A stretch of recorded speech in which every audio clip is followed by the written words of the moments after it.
अस्सलाम वालेकुम। सीखो सब कुछ में खुश आमदीद। दोस्तों, आज हम सीखेंगे कि हम किस तरह नेगेटिव नंबर को सम कर सकते हैं माइक्रोसॉफ्ट एक्सेल में। तो दोस्तों, हमारे पास यहाँ जो है वो डिफरेंट कंपनीज़ दी हुई है और उनके पूरे साल का डेटा दिया हुआ है कि कितनी चेंजेस आई है। तो यहाँ आप देख सकते हैं एंग्रो कॉरपोरेशन प्राइवेट लिमिटेड में जो है वो 200 रुपये इजाफ़ा हुआ है और एटलास बैटरी में 300 रुपये माइनस में यानी कि लॉस में गई है और वेब्स कॉरपोरेशन लिमिटेड 400 रुपये लॉस में गई है। इस तरह दीवान सीमेंट जो है वो 500 रुपये प्रॉफिट में गई है। तो इस तरह का ये हमारे पास डेटा है और हमें क्या करना है कि इसमें जो नेगेटिव नंबर जो आ रहे हैं उनको सम करवाना है।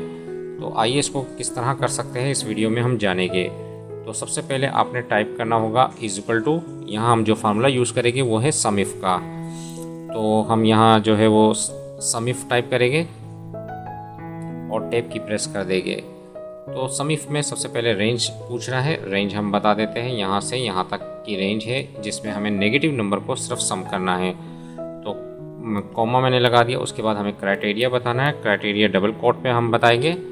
मैंने डबल कोट को ऑन करवाया और क्या है लेस देन लगाया, लेस देन ज़ीरो।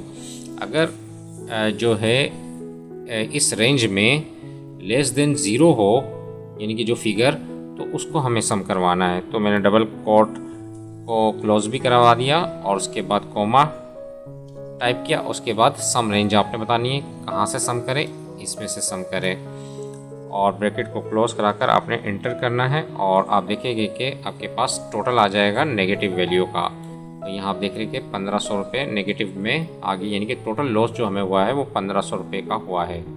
तो इस तरीके से आप जो है वो नेगेटिव वैल्यू को सम करवा सकते हैं माइक्रोसॉफ्ट एक्सेल में। तो दोस्तों, उम्मीद है कि वीडियो आपको बहुत पसंद आई होगी। लाइक और सब्सक्राइब करना मत भूलिएगा। दोस्तों, आप मेरे चैनल को सब्सक्राइब ज़रूर कीजिए ताकि कोई भी नई वीडियो आए तो उसका नोटिफिकेशन आपको मिलता रहे। Thanks for watching. अल्लाह हाफिज़।